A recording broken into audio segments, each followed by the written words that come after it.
Bonjour mesdames et messieurs, in this video I want to show you a quick way to make a time-lapse with the free software and Lightroom only.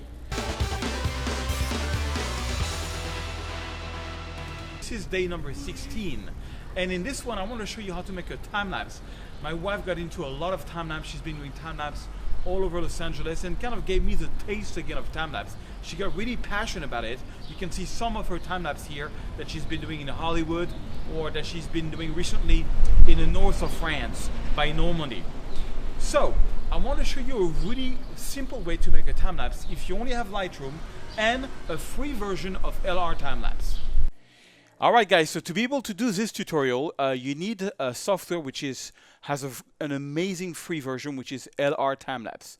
You click on download and you download whether it's Windows or Mac, and it totally works up to 300 or 400 photos, which is a lot. So, and we are not even going to use it, we're only going to use the software to merge, to make the time-lapse. But first, here is a time-lapse that my lovely wife shot in Los Angeles downtown. This is the raw files on retouched, and I got about 200 photos. And I want to make this as a time-lapse, and I'm going to show you a very simple way to do it. Now, if you want to do like day to night time-lapse, it's a different story. You need to get deeper into LR time-lapse. But if you just want to make, a simple time-lapse, you've taken with your camera, because a lot of camera now have, interval meters within the camera that just takes like one photo every 2 seconds or 3 seconds. So I advise you to take a photo every 3 seconds. It's a good rhythm. You get your raw files into Lightroom. Once you're into Lightroom, you just retouch one, which I'm going to do here. So I'm going to open up the shadows, bring down the highlights.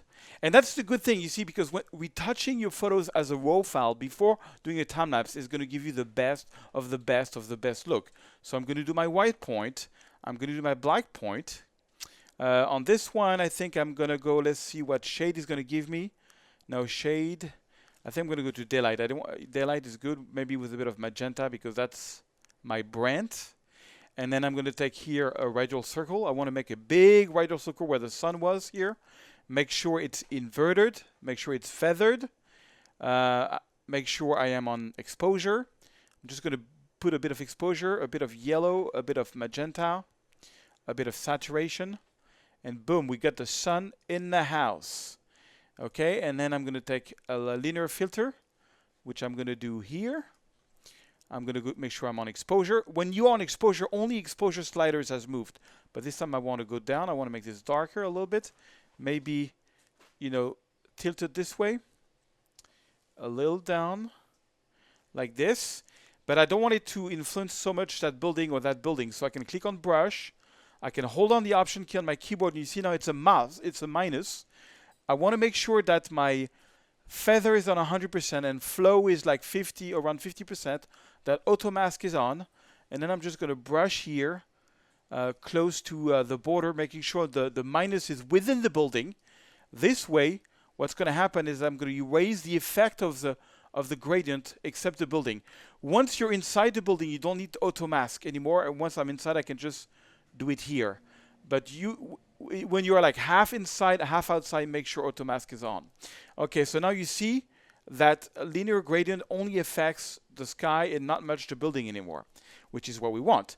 I'm going to make a new linear gradient here for the bottom, but I'm going to make this darker. I just want to, again, close the photo. Maybe not that much, but something like that. Maybe add a bit of clarity. A little bit of clarity, because there is not much cloud. I don't like too much clarity when there is clouds. And a little bit of vibrance and saturation. And I don't know, I'm not blown away by the white balance. Let's see here. Let's go warmer, let's go dark. I think warmer is actually nicer. I want to go more like a California, a little warmer than this. And once you're happy with the first one, which I kind of am, let me click here on upright auto, see what's going to happen. Oh, it's making it really straight. I like that. Okay, I'm going to do that. Then I'm going to press Command A to select everything. And then I'm going to click here on synchronize. Make sure check all, synchronize. This way I synchronize the first photo with all the photos. Okay, and that's going to be pretty much instant. And If you have installed properly Airline Time-Lapse, there is a new cool option that we're just going to use to make the time itself. Oh, there's one step that I forgot. That's very important. If we want this video to be in HD, and HD is 10, it's 1920 pixels wide for 10,080 pixels high. So for that, you need to go first into the cropping tool.